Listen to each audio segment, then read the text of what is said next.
Secrétaire général, ça signifie que je suis chargé de la communication de l'institution vers les publics, vers les médias, vers les professionnels.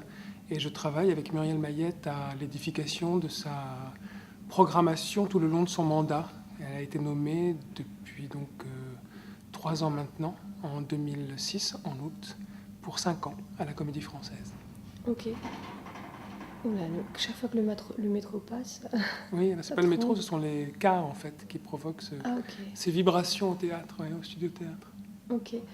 Donc nous ici, vous dites que vous faisiez autre chose aussi? Vous avez d'autres fonctions Vous disiez que vous étiez entre autres choses secrétaire? Ah oui, non, c'est-à-dire que je suis secrétaire général de la Comédie Française aujourd'hui, mais je suis également auteur de théâtre et je n'ai pas renoncé à cette activité. Ok. Donc ici, nous sommes dans... Nous sommes au studio théâtre de la Comédie Française. C'est la 3e salle de la Comédie Française, après la salle Richelieu, bien sûr, qui se trouve place du Palais Royal, place Colette au Palais Royal, et le théâtre du Vieux-Colombier, qui se trouve de l'autre côté de la Seine. Ok. Et donc, vous pouvez nous expliquer comment vous avez organisé cet événement, de quoi il s'agit Oui, bien sûr.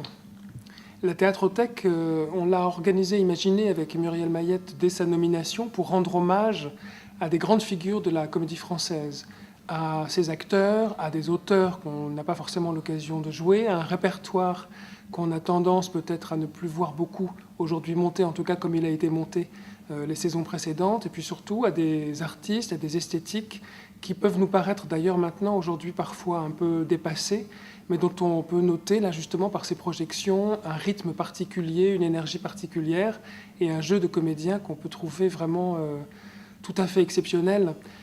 Ça permettait à la Comédie Française de présenter la troupe à travers les âges, à travers des années, à travers des répertoires et des esthétiques très très différentes. Donc l'an dernier, on a programmé 3 journées consacrées à Goldoni notamment, à la famille Seigné, à Louis Seigné et à Françoise Seigné. Et puis, je ne sais plus, on avait fait une 3e journée autour de Molière et des Dario Fo, donc Dario Fo qui avait monté des pièces courtes de Molière. C'était vraiment exceptionnel.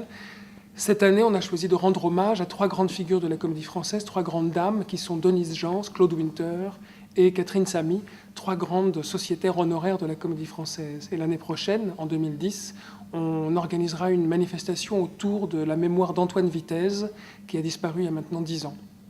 Ok.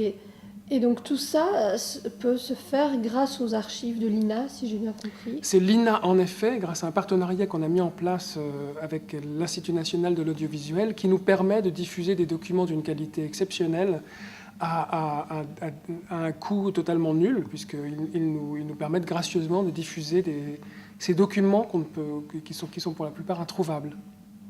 Qui ont été filmés à l'époque par des chaînes de télé ou... Je pense qu'il y a eu des coproductions diverses de la comédie française, de chaînes de télévision. Ça dépend des documents en fait dont il est question, dont l'INA maintenant dépose quasiment l'intégralité. Et il y avait 1 ou 2 documents qui ne provenaient pas de l'INA seulement pour cette édition de la Théâtrothèque.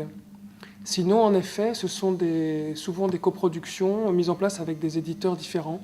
Il y a les éditions Montparnasse aujourd'hui qui diffusent un certain nombre de documents, mais sinon, ce sont des documents assez rares.